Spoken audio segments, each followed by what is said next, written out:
In an interrogation room, the first thing you learn is that the truth is rarely spoken. It's observed. The same principle governs the silent, high-stakes negotiation of human attraction. People believe love and desire are mysterious forces. They are not. They are a series of signals and responses. A code that can be read by anyone willing to look past the words and observe the evidence. The most critical signals are often exchanged before a single word is spoken, conveyed through the simple yet profound act of holding a gaze. In my line of work, we call this establishing a baseline. In romance, it's called attraction. The principle is identical. Consistent eye contact is an invitation, a grant of access. It communicates, I am not a threat, and I do not perceive you as one. It's a quiet declaration of focus and intent conversely. The absence of this connection is just as telling. When a woman's eyes avoid yours, when she looks away towards the door or into the crowd, it is a silent confession. It's not about shyness. It's a primal, subconscious assessment of escape routes. Her mind is already leaving the conversation. You must learn to read this for what it is, a clear signal of disinterest or discomfort. It's the equivalent of a suspect looking at the exit when you ask a difficult question. Their body is telling you what their mouth won't. Don't mistake it for a puzzle to be solved. It's a verdict that has already been delivered. The case, for her, is closed. Once this initial barrier of attention is crossed, the body continues to provide testimony. We're told that women point their toes, play with their hair, or stand closer when interested. These are not just charming habits, they are involuntary leaks of intent. Just as a liar may fidget or a nervous man may tap his fingers, these are tells a woman playing with her hair isn't just bored. She's drawing your attention to a feature of her femininity, framing her face. Standing close isn't just about hearing you better in a loud room. It's a test of your reaction to a breach of personal space. The question she is silently asking is, now that I am here, in your zone of control, what will you do? Your reaction is your answer. This brings us to a common tactical error I've seen men make, both in relationships and in the field. Bragging, announcing your skills, your successes, or your intentions is a fool's game. It creates an expectation that is almost impossible to meet. Surprise is a far more effective tool. By revealing your capabilities through action, not declaration, you subvert expectations and create a narrative of quiet competence. This is why a man who surprises a woman with his skill in the bedroom achieves a far more potent effect than one who boasts about it beforehand. The former is a discovery, the latter is a performance review. One creates intrigue, the other invites judgment. After intimacy, the investigation continues. The observation that men often disengage and sleep while women crave continued closeness is a fundamental data point. For the man, the objective has been achieved. For the woman, the act is often the beginning of a deeper emotional audit. She is assessing the aftermath. The craving for closeness isn't just about sentimentality. It's a security check. It seeks to answer the question, was the transaction purely physical? Or was it an investment and a shared emotional future? The man who understands this and resists the urge to roll over demonstrates an awareness that goes beyond the physical, signaling that he is a reliable long-term partner, not just a short-term asset. This need for emotional resonance is why a kiss is experienced on two entirely different levels. For many men, it is a physical act, a step in a sequence. For a woman, it is an emotional barometer. She is gathering far more data from it. It's a measure of presence, of tenderness, of the emotional state of her partner. This explains why experiences like listening to romantic music or watching certain films can heighten a woman's susceptibility to romantic feelings. These art forms prime the emotional circuits, making her more receptive to the deep, resonant connection she is fundamentally seeking. The physical act becomes an extension of that emotional narrative.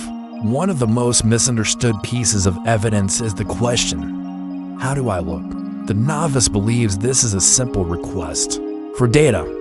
It is not. It is a test of emotional intelligence. Honesty, in its crudest form, is rarely the correct answer. The question is not about the dress or the hair. The question is, do you see me? And seeing me, do you value me? Providing a blunt, factual analysis is like answering a cry for help with a lecture on what went wrong. The correct response affirms the person, not the presentation. It communicates reassurance, which is the underlying information being sought. The dynamics of desire are often more complex than we assume.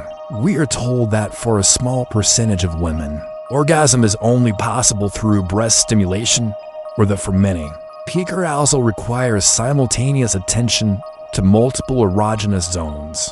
This shouldn't be seen as a simple biological curiosity. It speaks to the distributed, holistic nature of female sexuality. It is not a single switch, but a network. A man who focuses on a single target, ignoring the rest of the map, is demonstrating a fundamental lack of situational awareness. He is trying to pick a complex lock with a single key, wondering why the door won't open. The most effective approach is to understand that the entire body is part of the conversation. Let's re-examine a seemingly trivial observation: women visiting bathrooms in groups. The surface-level explanation is for chats and cosmetic touch-ups. This is a misinterpretation of the underlying tactical maneuver. In my experience, groups rarely move without a purpose. This is a strategic retreat to a secure location.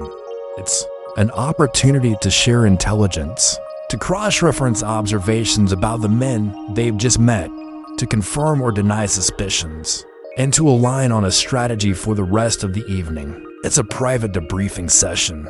To dismiss it as simple socializing is to underestimate the level of sophisticated, unspoken cooperation happening right under your nose. This leads to a critical error in judgment, believing you can assess a person based on surface-level evidence. You are told to watch how a man's friends argue to judge his character. This is amateur analysis. People perform for their friends. They adopt roles. A man might be aggressive in debate with his peers to maintain a certain status, yet be gentle and compromising with a partner.